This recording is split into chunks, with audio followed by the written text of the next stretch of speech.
Hindi nyo ginamit yung utak nyo.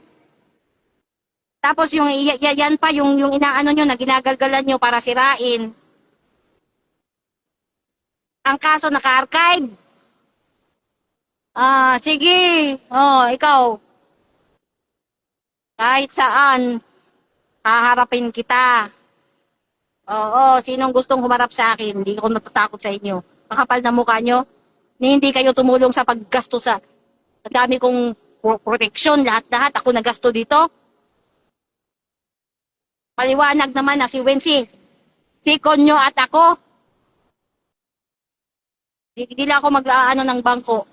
Wait lang. Bastos.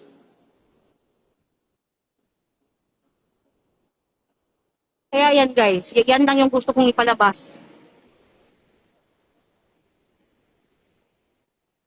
Walang problema yung mga briyon. Walang problema sa akin yung mga briyon. Kanilang mga pistiha. Oo. Harap-harapan tayo ha. At kaning tambok, kaning kaning isa ka igsuon na adik, sobra ka adik, ha? Na ang tibuok pamilya, nagpuyo saya siya gabuhi. Kung ang gusto na nila ang kunon tanan guys, kanang kang kunyo. Kapagagnaw, di man na pwede maghilom ra ko. Ako'y cargo diri, ako'y gasto diri, ako'y tanan diri. Pinatyanay na, tanan-tanan. Nagubot ang Pilipinas dahil kang kunyo. Tapos ako tanan gasto, ako mangitag paagi, ako tanan. Tapos, di man ako palagpason guys. Ako ni, okay na lang unta ko ba? Okay. O, naron. Hmm.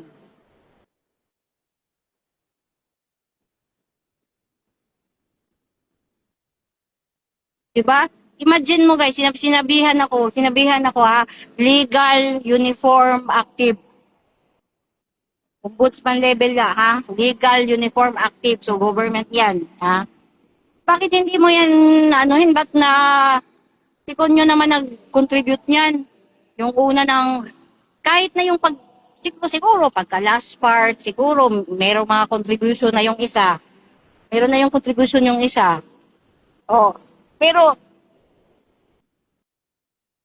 kung kwentahan ti ka, sa akong bugha pud na kwarta para di mo mapauli diri sa Pilipinas kung kwentahan ti ka. Di ka kabayad. Imagine mo, pwede ka pauli. Oh, karon patay naman si daddy.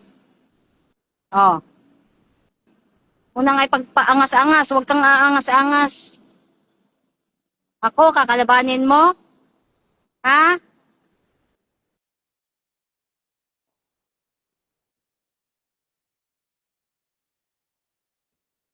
Di kayo makakabayad sa mga inano ko, na mga off the record. Di kayo makakabayad.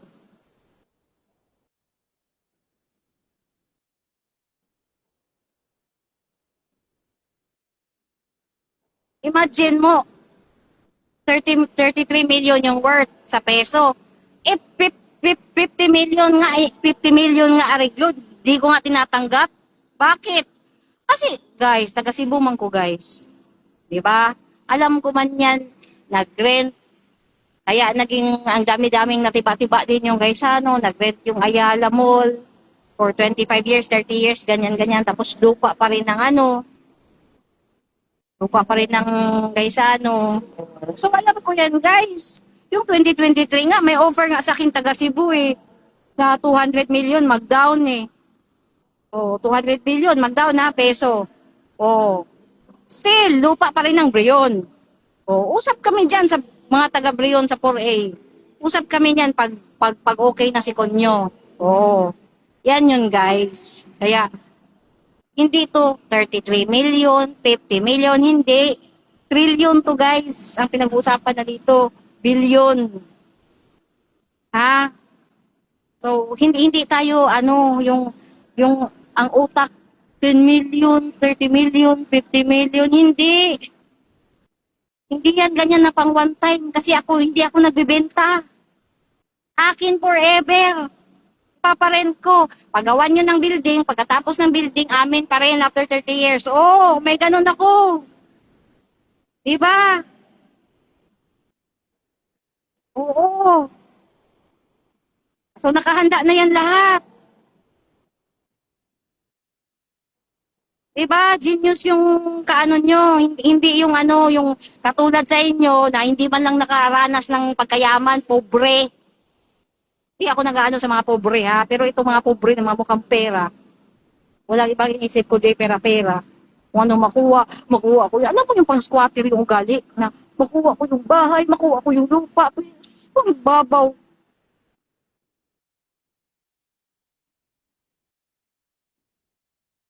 Kaya ayaw ka ni daddy.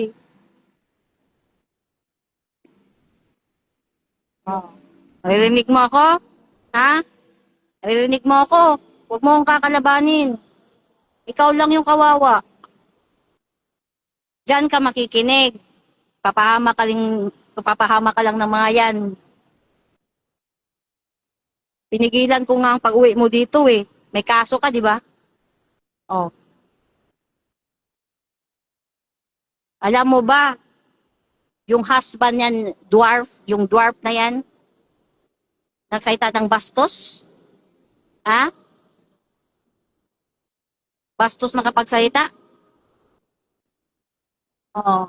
Tingnan natin. Tingnan natin ngayon, bastos ka magsalita, ha? Ano ko sa Connecticut yung chicks mo. Yung chicks mo sa Connecticut, ha? Papaanuhin ko yan. Oo, kala mo wala akong mga contact dyan? Sit na to. O sige ha, para kasi marami pa akong gagawin. Marami pa akong gagawin. Hanggang dito na lang ako. Yan lang yung gusto kong ipaabot. Yan lang yung gusto kong ipaabot, guys. Una,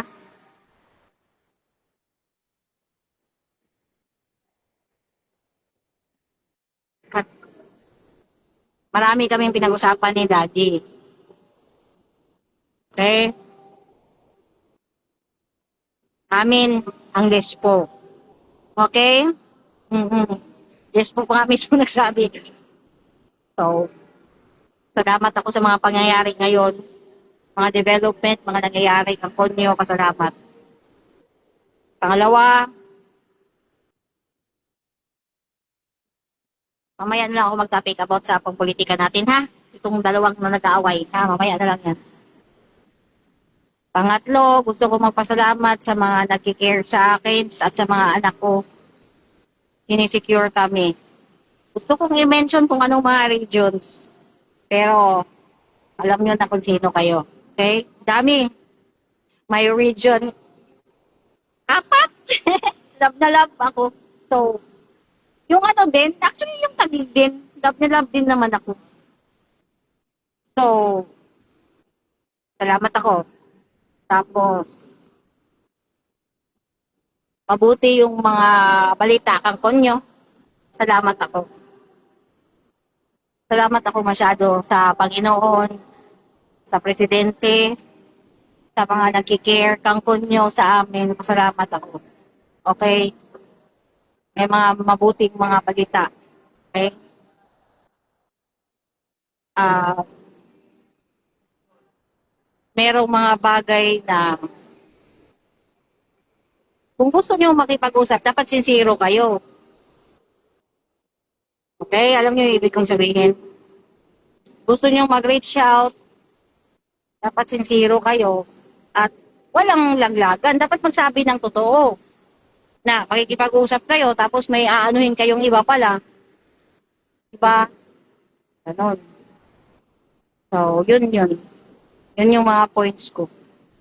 Tapos, itong sa last na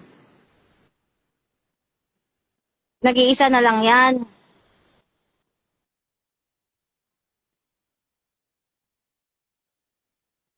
Nag-iisa na lang yan.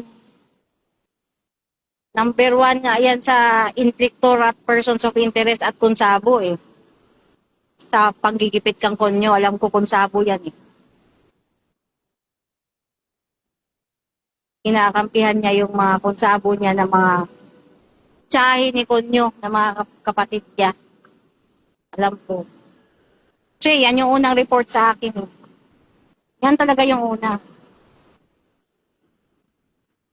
Pero may mga bagay kasi na mga ano eh, yung mga non-negotiable. Non-negotiable kasi may mga ganyan ako eh, non-negotiable. Na kahit masakit, yung number one na nag-i-inflict sa'yo is yung mga taong mahal mo, yung taong pamilya mo. Meron akong ganyan na hindi ko pwedeng i-punish dahil pamilya nga. Hindi ko pwedeng saktan dahil pamilya nga. Kahit na alam mo na trinatraidor ka, sinasaktan ka. Ganyan ako, martir ako, ganyan pagpalaki sa akin ng nanay at tatay ko eh, at mga uncle ko. Ganon.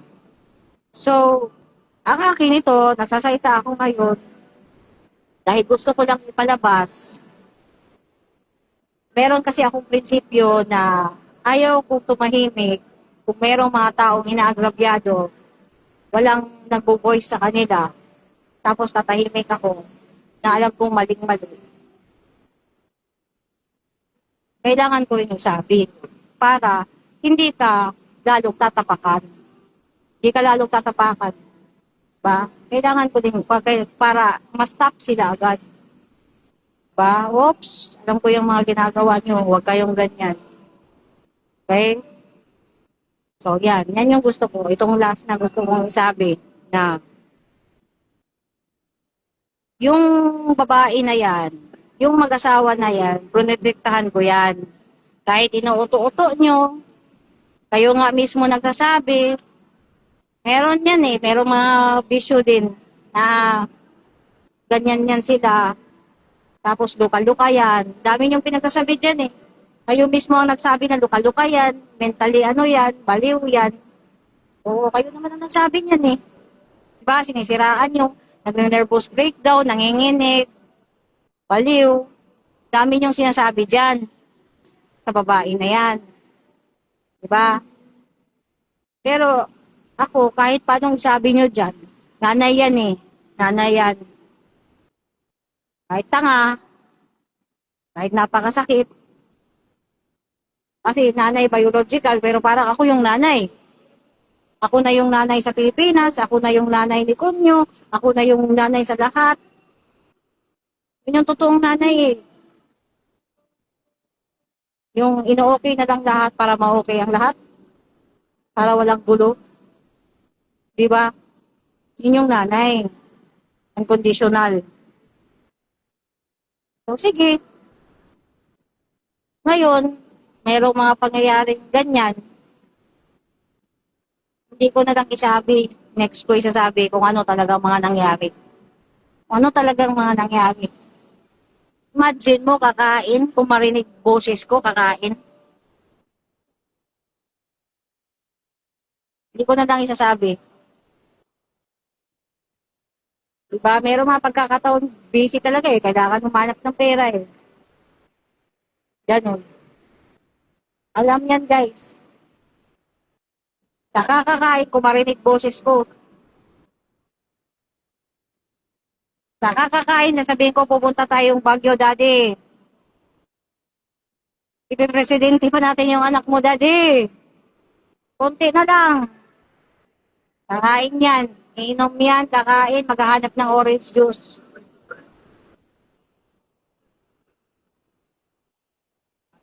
Magpa-blackjack pa tayo, daddy. Pupunta pa tayong Mandaluyong Park, daddy.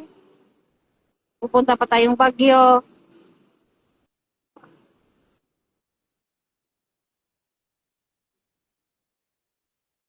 Ganon.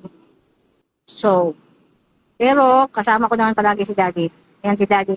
Visualization. Psychology, visualization. Ha? Kasama ko palagi si daddy.